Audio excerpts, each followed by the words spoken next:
저희들을 새롭게 하시고 저희 교회를 또한 새롭게 하셔서 영광 거두시옵소서. 예수님 이름으로 기도합니다. 아멘.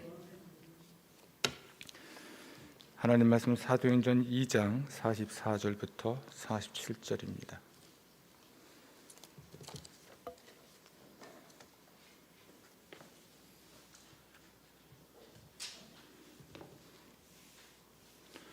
함께 봉독합니다. 믿는 사람이 다 함께 있어 모든 물건을 서로 통용하고 또 재산과 소유를 팔아 각 사람의 필요를 따라 나눠주며 날마다 마음을 같이하여 성전에 모이기를 힘쓰고 집에서 떡을 떼며 기쁨과 순전한 마음으로 음식을 먹고 하나님을 찬미하며 또 온 백성에게 칭송을 받으니 구원받는 사람을 날마다 더하게 하시니라. 아멘.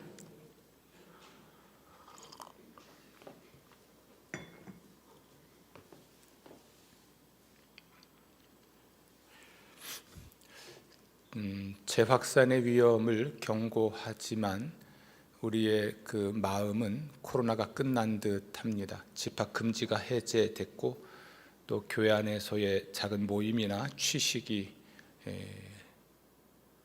누가 허락하는지 모르지만 정부가 허락을 했기 때문에 심정적으로 좀 자유로운 것 같습니다. 코로나가 터졌을 때는 모든 교회가 당황했고 시간이 지나면서 어쩌면 국가적 차원에서 조직적으로 교회에 대한 박해가 있었다고 기독교계는 공통적으로 인식하고 있고요. 그 덕분에 교회의 사회적 신뢰도는 땅에 떨어진 것이 분명합니다. 그러면서 교회들은 어떤 교회가 되어야 할 것인가, 미래에 어떤 교회가 과연 살아남을 수 있을 것인가 라는 고민을 하기 시작했죠. 생각보다 많은 교회들이 문을 닫았고 교회를 떠난 것이죠. 인프라가 잘 구비된 중대형 교회들은 더 성장한 듯 보이기도 합니다. 저희 교회는 한결 같으니까 큰 교회인 것 같아요. 하지만 개인적으로도 그렇고 우리 선교교단도 그렇고 총회를 곧 앞두고 있는데 심각한 고민이 있습니다. 미래에도 지속 가능한 교회가 되려면 어떻게 해야 되나 이런 고민들을 계속하고 있죠. 교회가 단지 기업처럼 이 영리 집단도 아니고 혹은 사회적인 그 그늘진 곳을 돕는 이런 복지단체도 아니고 교회거든요. 엄밀한 의미에서는 종교단체이지만 또 종교하고 또 구별될 수밖에 없는 매우 독특한 곳이 교회거든요. 어떤 교회가 될 것인가 또 어떻게 해야 할 것인가 라는 질문을 할 때마다 등장하는 성경 본문이 사도행전 2장 42절에서 47절입니다. 여기서 그 답을 자꾸 찾게 되죠. 이것은 예수님께서 내가 내 교회를 세우겠다라고 말씀을 하셨고 약속하신 이후로 역사 속에 등장한 처음 교회였기 때문에 그래요. 이 예루살렘에 세워진 이 교회는 예수님을 따르던 12 사도들을 중심으로 형성된 교회로서 아주 구체적으로 이 교회가 어떤 교회였는지 성경에 기록되어 있는 어쩌면 유일한 교회인 것이죠. 그래서 사도행전 2장을 토대로 또는 사도행전 전체를 통해서 어떤 교회가 될 것인가를 많이 고민하고 있습니다. 저 역시도 이걸 고민하고 있는데 우리가 지난해 어떤 교회가 될 것인가를 주빌리라고 하는 모임을 통해서 생각을 나눌 때 존 스토트 목사님의 살아있는 교회란 책을 읽고 함께 생각을 했죠. 그 책의 제일 뒤에 가면 교회에 대한 나이든 노인 목회자의 꿈이 실려 있습니다. 그래서 오늘 저의 설교도 아마 그런 것이 아닌가 싶어요. 19년 목회를 해왔는데 제가 이 교회에 대해서 품고 있는 꿈 또 전망은 어떤 것인가를 그 관계라고 하는 측면에서 여러분과 나누고자 합니다. 왜냐하면 이 본문에는 정확하게 교회의 네 가지 관계, 적어도 교회에 네 가지 관계가 등장하기 때문에 그렇죠. 순종이라고 하는 면에서는 목회자와 교우들의 관계가 나오고 있고요. 사랑이라고 하는 면에서는 성도들 간의 관계가 등장합니다.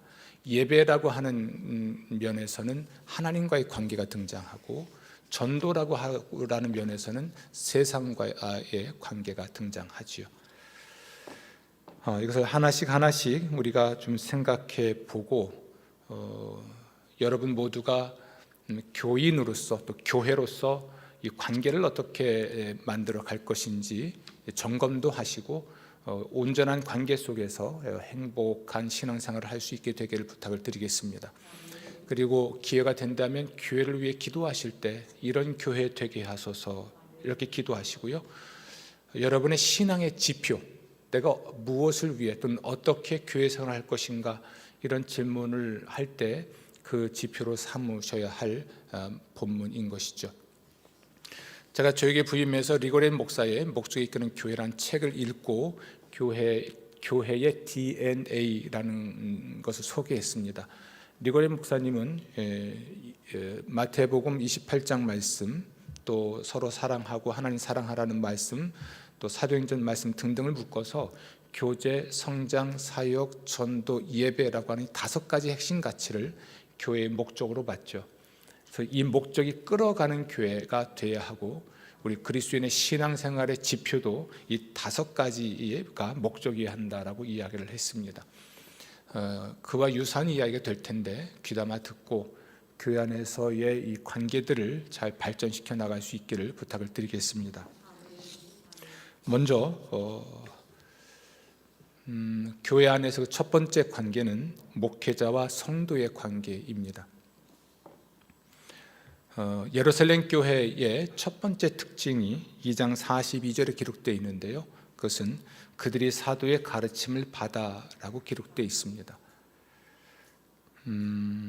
여러분, 교회 안에 성령이 임하셨고 또 성령으로 충만한 교회가 되었을 때 그 첫 번째 등장한 것이 예배도 아니고 전도도 아니고 매우 독특하게도 사도의 가르침을 받았다라는 것입니다. 이게 굉장히 독특하죠. 그러니까 이 사도들은 교회의 초석이 되는 사람들이었고요. 사도행전을 보면 이 사도들이 두루 다니면서 교회를 개척하거든요. 그래서 사도들은 보냄받은 자들로서 교회를 세우는, 예수님이 자신의 교회를 세우실 때 사용했던 중요한 지도자들이었죠. 그래서인 듯합니다. 사도의 가르침을 받아 서로 교제하고 떡을 떼며, 이렇게 되어 있습니다. 따라서 이 사도는 교회에 매우 중요한 초석이 되는 인물이고 교회에서 결정적으로 중요한 지도자인 것이죠. 그런데 이 사도들이 하는 일이 있다면 그것은 바로 가르치는 일이었습니다. 그래서 사도들의 가르침을 받았으니까 교회는 사도에게 배웠고 사도들은 교회를 가르친 것이죠. 존 스토트 목사님 이렇게 말을 합니다. 성령님은 그날 예루살렘에 학교를 하나 여셨다.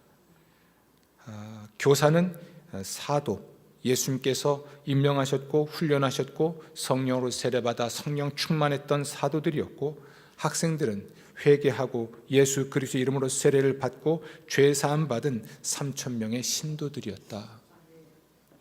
그러니까 교회 전체가 사도들에게 배운 것이죠. 성령께서는 사도들을 통해서 성도들을 가르치셨던 것입니다. 사도들은 성령에 사로잡혀서 성도들을 가르쳤죠. 그리고 이 성도들은 성령에 사로잡혀서 사도들로부터 배웠던 것입니다. 여러분, 예루살렘 교회 신도들은 배우는 것을 중요하게 여겼습니다. 성령에 사로잡힌 상태로 등장한 교회의 첫 모습이 사도들에게 가르침을 받았다라고 하는 것이 굉장히 의미심장한 말인 것이죠. 그들은 배우는 걸 중단하지 않았고 배우는 걸 중요하게 여겼습니다. 예루살렘 교회에 문제가 생겼죠. 과부들을 구제하는 일로 교회가 시끄러워졌었습니다. 사도행전에 가면, 5장에 가면. 그런데 이 문제를 어떻게 해결하냐면 사도들이 해야 할 말씀과 기도 사역, 이것을 집중적으로 하게 하고 과부들을 돕는 이 일은 다른 사람을 세워서 문제를 해결했습니다.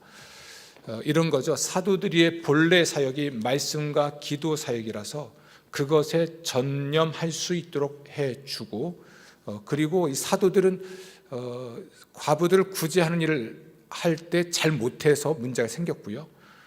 그러다 보니까 말씀 사역도 못했고 구제 사역도 못하게 된 거예요. 그래서 성령께서는 구제 사역을 할 수 있는 사람들을 세웠죠. 성령과 지혜가 충만한 사람을 세웠고, 사도들은 말씀과 기도 사역에 전념하게 되었습니다. 그래서 교회가 성장하고 부흥할 수가 있었죠. 이렇게 본다면 우리가 지성적인 그리스도인이 된다는 것은 매우 의미 있는 일입니다. 예루살렘 교회는 성령이 충만했습니다. 성령으로 세례를 받았고, 그렇기 때문에 교사는 성령님 한 분이면 된다, 이런 생각하지 않았습니다. 사도들에게 철저하게 배웠죠. 물론 성령에 사로잡힌 사도들이었지만 성령께 직접 배우고 직통 계시 받듯이, 또는 자기가 계시를 받듯이 자기가 표준이 되어서 자기가 자기를 가르치는 이런 게 아니고 사도들에게 배운 겁니다. 우린 신앙의 신비가 분명히 있지만 그렇다고 해서 지성적인 그리스도인이 되는 것, 제가 여러분에게 얼마 전부터 강조했던 신학 신앙, 자신의 신앙을 이해하는 신앙을 갖는 것이 예루살렘 교회의 첫 번째 모습이었다면 우리에게도 이것 또한 중요하다 할 수가 있을 것입니다. 그들은 사도들로부터 배우기 위해서 지속적으로 모였습니다. 본래 성령은 진리의 영이시죠. 진실, 진리를 가르치는 영이신데요, 그분이 있는 곳에서는 언제나 진리가 중요합니다. 그리고 진리라고 하는 것은 단순한 신비 체험이 아니라 우리의 지성을 사용한 매우 중요한 이해력을 의미할 수도 있죠. 아멘. 이 사도들은 예수님이 교회의 교사로 부르신 사람들이었을 뿐 아니라 성령의 감동하심을 받아서 하나님의 모든 진리들을 기록한 사람들이에요.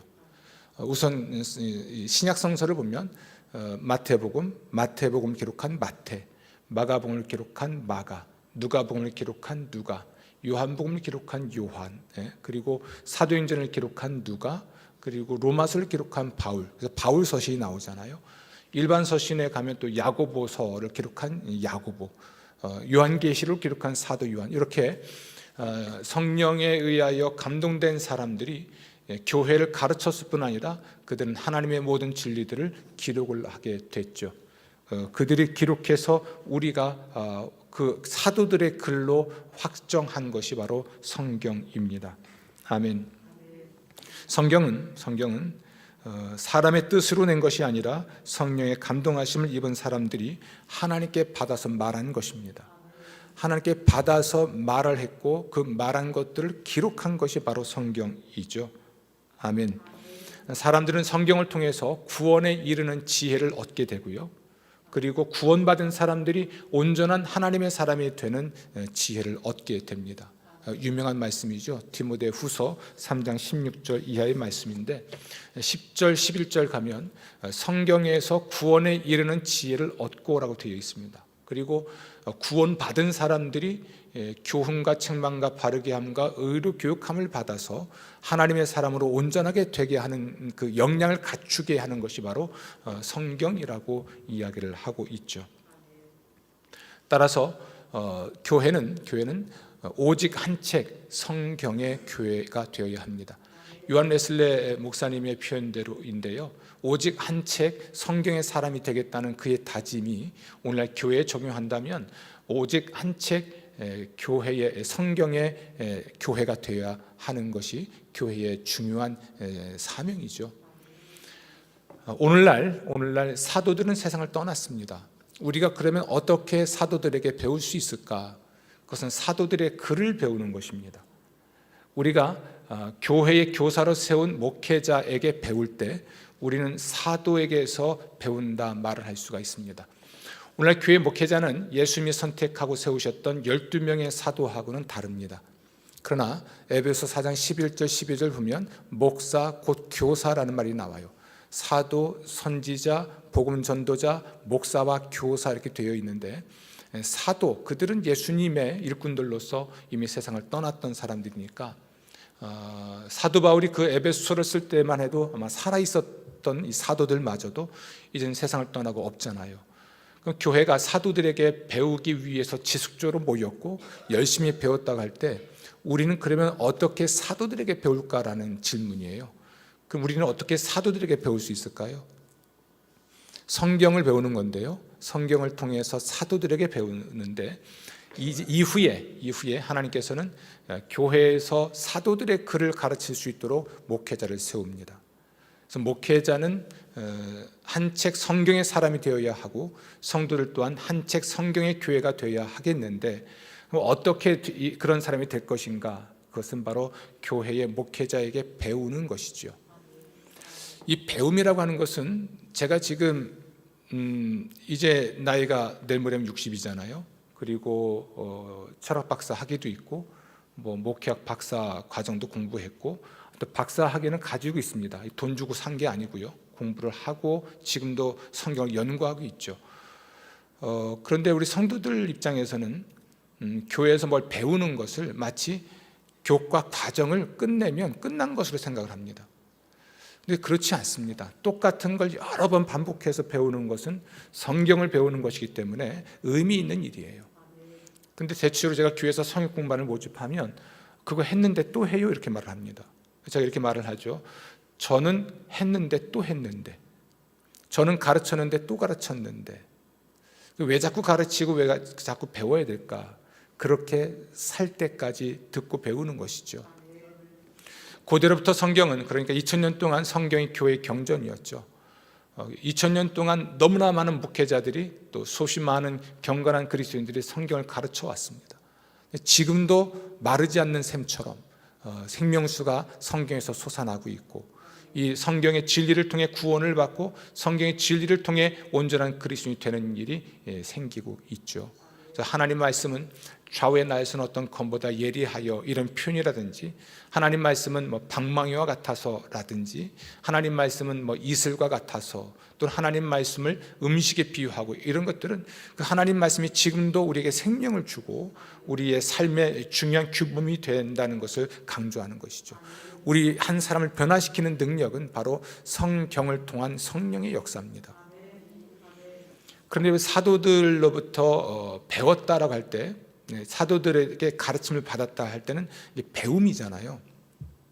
배움에는 태도가 중요합니다. 배우려는 태도가 중요하죠.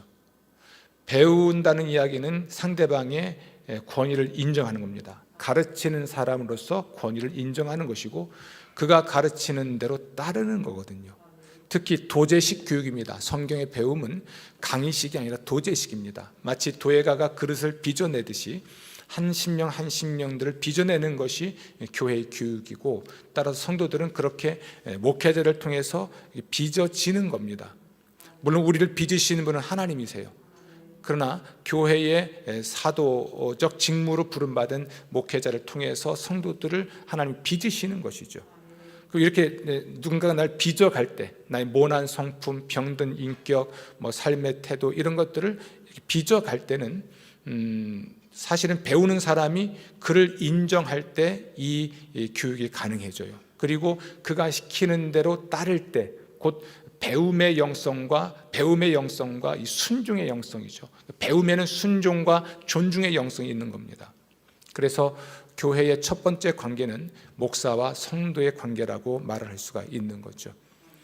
목사를 통해서 배우는 것인데 성경을 배우는 것이고, 따라서 저는 이런 꿈을 꿉니다. 우리 교회가 오직 한 책 성경의 교회가 되고, 여러분 모두가 오직 한 책 성경의 사람이 되기를 늘 기도하고 있습니다.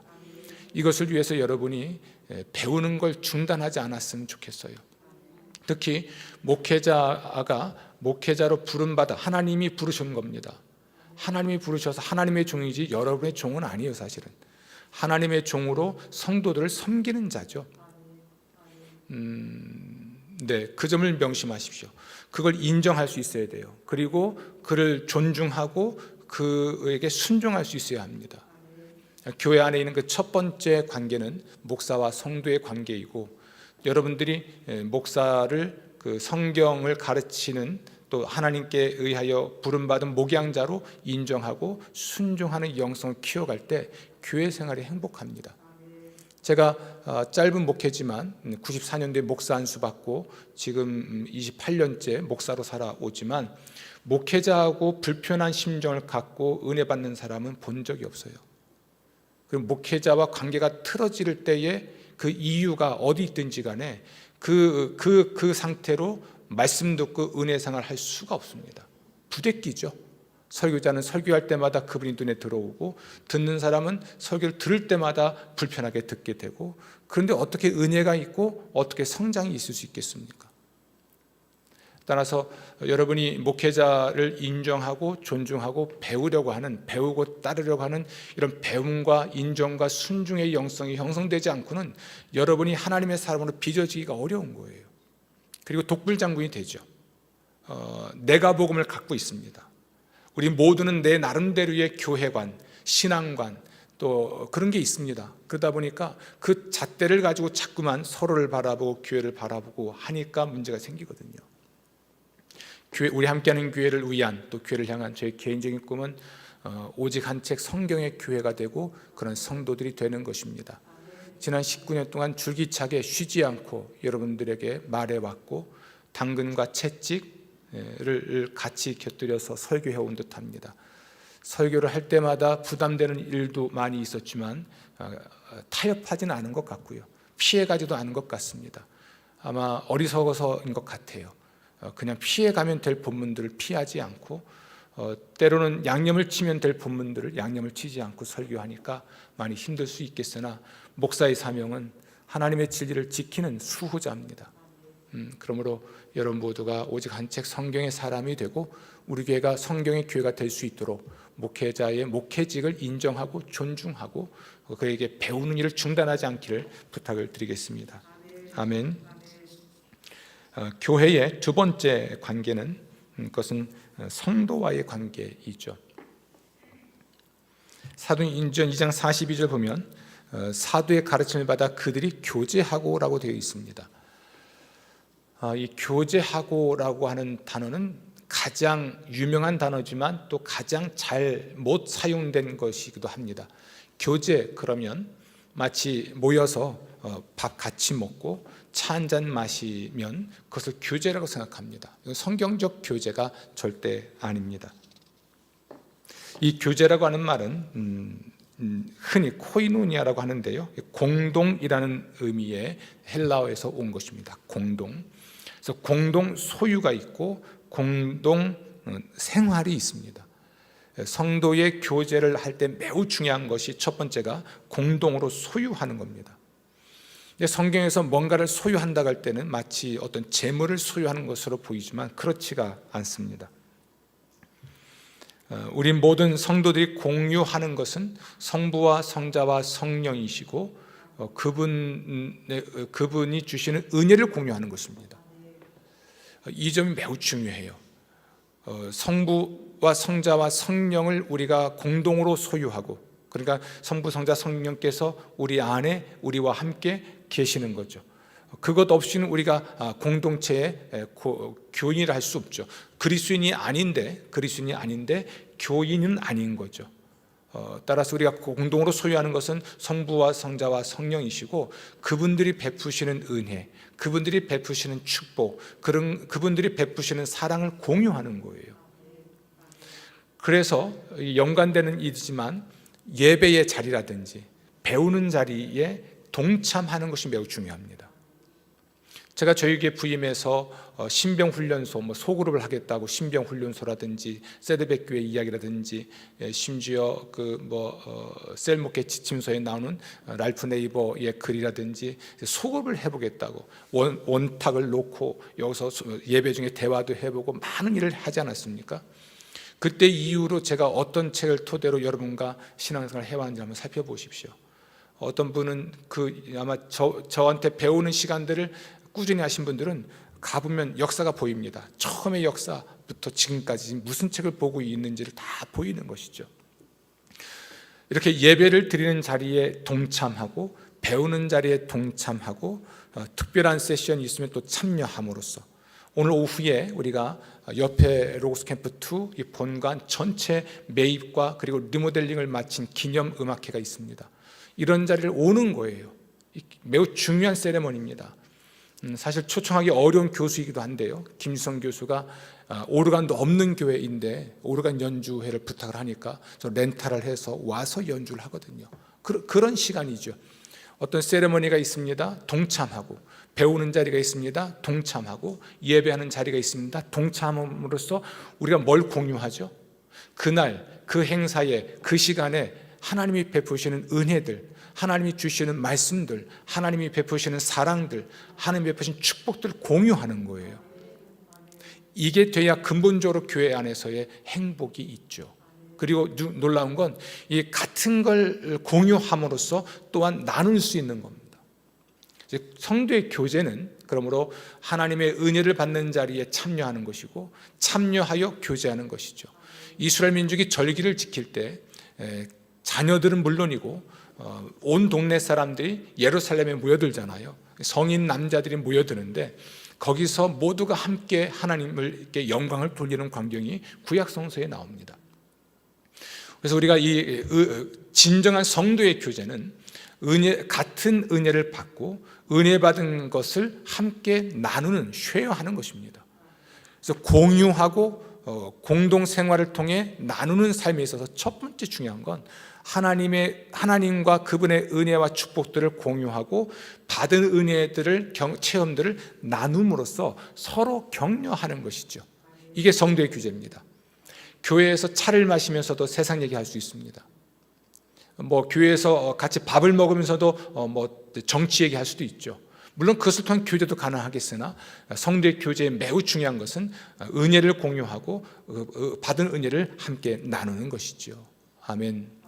이 나눔에 있어서 공동생활 또는 공동 나눔에 있어서 두 번째 가장 실제적인 것은 바로 사도행전 2장과 4장에 기록되어 있는 대로 성도들의 필요를 따라 나눠주기 위해서 교회에 헌금하는 것입니다.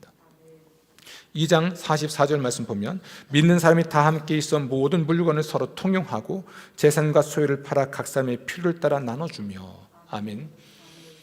예루살렘 교회는 성전에서만 모인 게 아니라 집에서도 모였죠. 따라서 사유재산 제도를 인정한 교회입니다.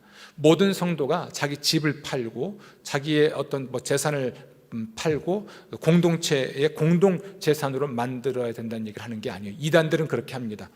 그래서 이단들이 산으로 들어간다든지 옛날에 그 신앙촌처럼 신앙 공동체를 만들기 위해서 집 팔고 재산 정리하고 집단 생활을 하고 이걸 말하는 게 아니에요. 여기서 말하는 것은 그들이 필요를 따라 나눠주는 일, 또 각 사람의 필요를 따라 나눠줄 뿐만 아니라 소유를 팔아라고 되어 있는데 이 판다라고 하는 이 단어 자체가 지속적으로 팔았다는 이야기예요. 이런 거죠.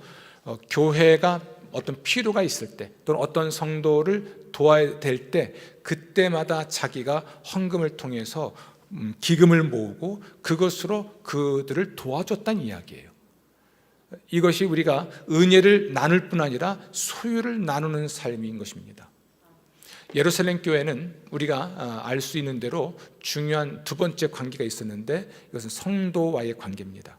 성도와 성도의 관계고 성도와 성도는 은혜를 공유하는 것이고 자신의 받은 은혜와 소유를 또한 나눔으로써 서로의 삶에 참여하는 것입니다.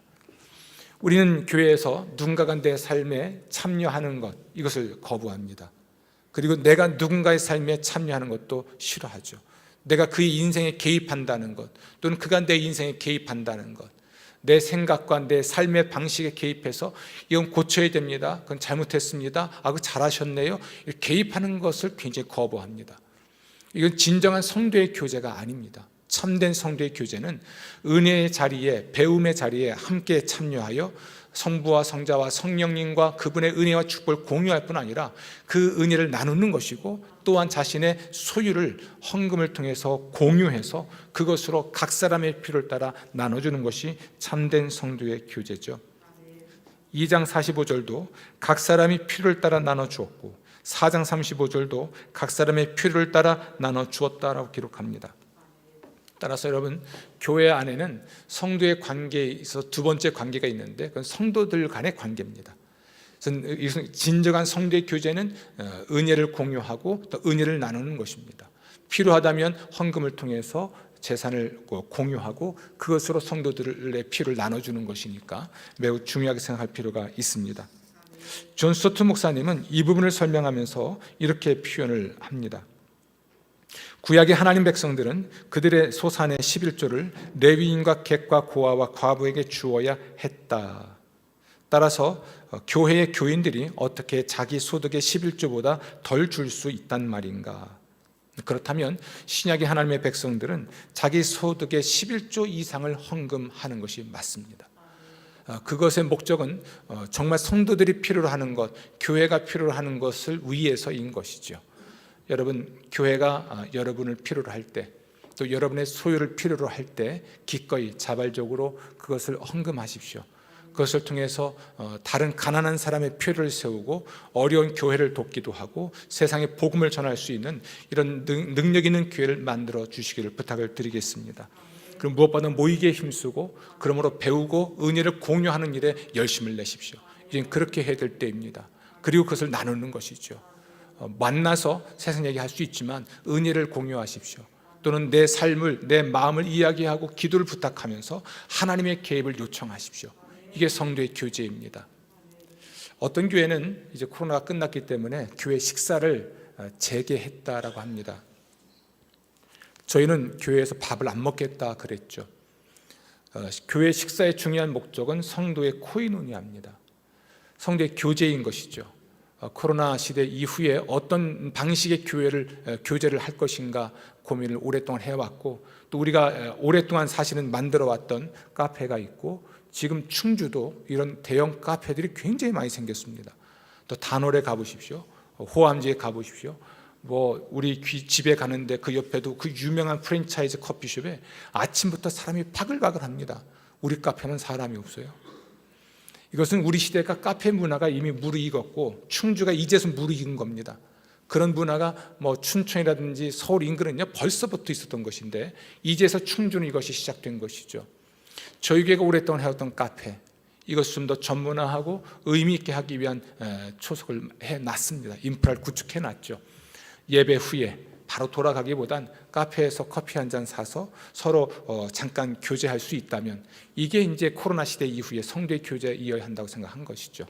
밥을 만드는 노력과 수고 대신에 우리 상권사회는 해방돼서 좋지요. 주방에 안 들어가도 좋으니까. 그랬더니 아무것도 안 하면 안 되고요. 그 에너지, 그 시간, 그 힘을 또 성도의 교제에 힘쓰는 것이죠. 오랜만에 만난 성도를 카페에서 만나서 차 한잔하면서 안부도 묻고 손잡고 기도해주고, 그리고 필요하다면 또 기금을 모아서 돕기도 하고, 이렇게 할 수 있다면 참된 교제가 이루어지지 않을까 싶습니다. 서로를 돌보는 여러분 되시기를 주의 이름으로 축원합니다. 세 번째, 교회의 관계는 하나님과의 관계죠. 이건 논의의 여지가 없는 중요한 관계입니다. 이것은 길지 않게 말씀드리겠는데, 그러나 이것의 중요성은 2장 42절에 떡을 떼며 오로지 기도하기를 힘썼다는 표현입니다. 이걸 예배로 표현할 수 있겠는데, 근데 그들은 떡을 뗐다라는 것은 성찬 예식을 의미하고요, 그리고 기도를 힘썼다는 것이죠. 예배 예식이라는 것이 만들어지기 전부터 빠지지 않고 있었던 예배의 요소는 바로 기도와 성찬이었습니다. 우리가 가장 오래된 새 것을 복원하겠다라고 말씀을 드렸는데, 그래서 건물도 옛날 모습 그대로 드러냈고요, 그리고 우리가 한국교회가 잃어버렸던 예전 예배를 회복을 자꾸 해서 우리 해왔던 것들을 이제는 좀 심화하려고 하는데요, 성찬 예식을 모일 때마다 하는 것이죠. 이 성찬은 이게 눈에 보이는 visible logos라고 합니다. 눈에 보이는 말씀이다. 그리고 성서는 기록된 말씀이라고 표현을 하죠. 우리가 모여서 하나님을 예배하는 이 삶, 하나님을 사랑하는 것과 관련된 것입니다. 이 관계가 온전해야 됩니다. 하나님을 예배하는 삶, 이것이 온전할 때 다른 모든 삶이 충만해질 수가 있는 것입니다. 우리가 사도들이 가르치는 자리에서 빠지면 안 된다는 말씀 드렸고, 성도의 교제를 말하면서 예배의 자리를 말씀드렸는데, 그렇죠. 모여 성찬을 나누고 음식을 나누는 이 삶이 매우 심각하게 중요합니다. 이걸 이제 사랑의 음식 나눔에서 애찬이라고도 하지만, 교회에서의 이 예배는 우리 성도들의 삶에 있어서 필수인 것입니다. 근데 모이기를 힘썼다는 말을 주목할 필요가 있습니다. 요즘은 온라인도 아니고 언택도 아니고 온라인이라는 말을 씁니다. 우리 모든 예배는 이렇게 현장 예배와 또 온라인으로 동시에 생중계되고 있죠. 그래서 이게 우리가 온라인 예배라고 합니다. 예배의 방식은 바뀔 수 있지만 예배자가 되는 것처럼 중요한 것은 없습니다. 한국교회에서 사라진 아쉬운 일이 있다면 부흥회입니다. 저도 부흥회를 잘 하지 않으니까. 그러나 부흥회라고 하는 이 말이 사라진 것이 아쉬운 것이 아니라 모이는 것이 사라지는 게 아쉬운 겁니다. 성도들의 모임에 힘쓰는 것, 소모임, 목장 모임이나 대모임, 교회당 모임이나 이 모이기에 힘쓰는 것이 코로나로 인해서 더 힘들어진 듯합니다. 그러나 사도행전 2장 46절은 성도들이 모이기에 힘썼다라고 되어 있고요. 신앙의 박해기에는 더더군다나 대그룹은 못 모이니까 소그룹으로라도 모이기 위해서 애를 쓴 것이 역사의 기록입니다. 여러분, 예배를 통해서 하나님의 은혜를 누리십시오. 하나님의 축복을 받으십시오. 주님의 뜻을 이루시고 주께 영광 돌리시는 여러분 되시기를 주의 이름으로 축원합니다. 예배의 형식이나 음악이 무엇이든지 간에 그냥 수용하시고 그 안에서 충분히 예배자가 되는 것이 핵심이 될 것입니다. 아멘. 마지막으로 교회에서의 관계는 세상과의 관계가 있습니다. 전도를 잃은 교회, 세상에 교회가 존재할 이유가 없죠. 전도하지 않는 교회, 세상과의 관계입니다. 성령이 임하시면 너희가 권능을 받고 내 증인이 될 것이라 라고 하는 주님의 말씀이 있죠. 그렇습니다. 성령 받은 사람, 정말 구원받은 사람은 전도에 힘을 씁니다. 우리 시대는 직접 전도 자체가 어려운 시절입니다. 다행히 저희 교회는 세례받는 신자도 생기고 새가족도 들어오고 있는데 그들이 다 사실은 처음 예수를 믿는 분들이기도 합니다. 그런데 교회의 적극적인 전도가 어려워졌습니다. 코로나가 가져온 일이기도 하죠. 그러나 우리가 위축돼서도 안 됩니다. 신앙의 박해기에도 전도는 계속됐고 순교자들이 나왔을지언정 전도를 중단한 일은 없습니다. 요한계시록 가면 순교자들의 탄원이 나옵니다. 그들은 그저 어영부영 세상을 살다간 그리스도인들이 아니라 예수의 사람으로 능동적으로 복음을 전하다가 순교한 사람들입니다. 그러므로 이 전도의 영성이 교회 안에서 회복되어야 한다고 저는 생각을 합니다. 저에게 19년 목회 동안에 전도합시다라고 할 때 좋아하는 분들은 별로 없었습니다. 억지로 끌고 가야만 하는 것이었죠. 전도합시다. 전도를 위해서 캠페인을 하고 프로모션을 하고 이러는 것 자체를 마치 불편하게 교회 성장 지상주의자 이렇게 표현을 하지만 아닙니다. 교회는 성장해야 하고 또 성장해야 합니다. 그것은 믿는 자의 수가 교회에 더해지는 일을 말하는 것이죠. 세상 가운데서 믿지 않던 자들이 예수를 믿게 되는 일이 더 많아지는 것, 구원받는 사람의 숫자가 더 많아지는 것을 말하는 겁니다. 이게 교회 성장이죠. 교회 성장시키고 교회를 기업처럼 경영하려고 한다고 그 가난한 신자들이 비난하고 비판하지만 아닙니다. 교회는 더 커져야 돼요. 우리가 능동적으로 복음을 전해야 됩니다. 예수는 주와 그리스도라고 전해야 하는 것이죠. 그때 세상은 구원받을 수 있고 하나님께 영광을 돌릴 수가 있을 것입니다. 아멘. 오늘 이야기를 마무리하겠습니다. 여러분, 5월 달에 우리 신앙과 영성, 교육과 설교 주제가 교제죠. 교회에는 신앙생활은 4가지 관계가 존재합니다. 그 첫 번째가 목회자와의 관계, 배움의 영성, 순종의 영성, 인정과 존중의 영성 말씀드렸습니다.